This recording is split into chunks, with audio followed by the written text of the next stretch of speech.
কাতারের রাজধানী দোহার কাছে উদাইদ বিমান ঘাঁটিতে জ্বালানি নিতে নামে মার্কিন প্রেসিডেন্ট ডোনাল্ড ট্রাম্পকে বহনকারী বিমান এয়ারফোর্স ওয়ান। সময়টাকে অলসতায় নষ্ট করেননি ট্রাম্প। বিরতির সেই ফাঁকে এয়ারফোর্স ওয়ানই হয়ে উঠেছিল কূটনৈতিক ভেন্যু। প্রেসিডেন্টের বিমান এয়ারফোর্স ওয়ানে চড়ে বসেন কাতারের আমির Sheikh Tamim bin Hamad Al Thani. সাথে ছিলেন পররাষ্ট্রমন্ত্রী শেখ মোহাম্মদ বিন আব্দুল রহমান বিন জাসিম আল থানিও। শুরু হয় বৈঠক। অবশ্য পরিকল্পিত ছিল না এই বৈঠক। জানা গেছে, ট্রাম্পের আগমনের খবর পেয়ে দেখা করতে আগ্রহ প্রকাশ করেন কাতারি আমির। মধ্যপ্রাচ্যে মার্কিন এই গুরুত্বপূর্ণ মিত্রের সাথে আলাপের সুযোগও লুফে নেন ট্রাম্প। যখনই আমি খবর পেলাম যে মার্কিন প্রেসিডেন্টের বিমান এখানে জ্বালানি নিতে থামছে, ঠিক করে ফেললাম দেখা না করে তাকে যেতে দেব না। আপনার সঙ্গে সাক্ষাৎ সবসময় খুব আনন্দের। অনেক ধন্যবাদ।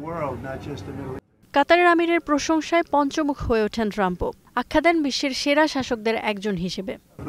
কাতারের আমির বিশ্বের সেরা শাসকদের একজন। নিজের দেশে তিনি সম্মান ও ভালোবাসা দুটোই পাচ্ছেন। এর চেয়ে বড় আর কি হতে পারে?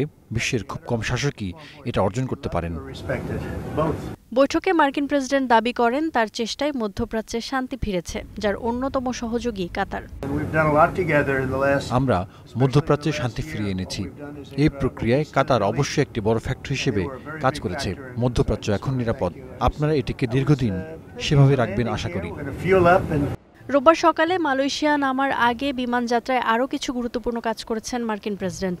নিজ মালিকানাধীন সামাজিক মাধ্যম ট্রুথ সোশ্যালে এক পোস্টে তিনি জানিয়েছেন, কানাডা থেকে পণ্য আমদানির ওপর আরও 10% শুল্ক আরোপ করতে যাচ্ছে যুক্তরাষ্ট্র। যুক্তরাষ্ট্র বলছে, তথ্য বিকৃতি ও বৈরী আচরণের কারণে বাড়ানো হলো শুল্কের হার।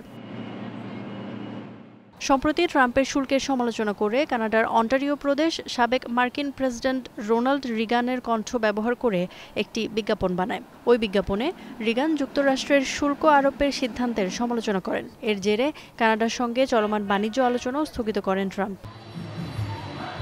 ট্রাম্প এখন মালয়েশিয়ায় অবস্থান করছেন। সফরসূচির অন্যতম 47তম আসিয়ান শীর্ষ সম্মেলনে যোগদান, যেখানে হাজির থাকবেন কানাডার প্রধানমন্ত্রী মার্ক কার্নিও।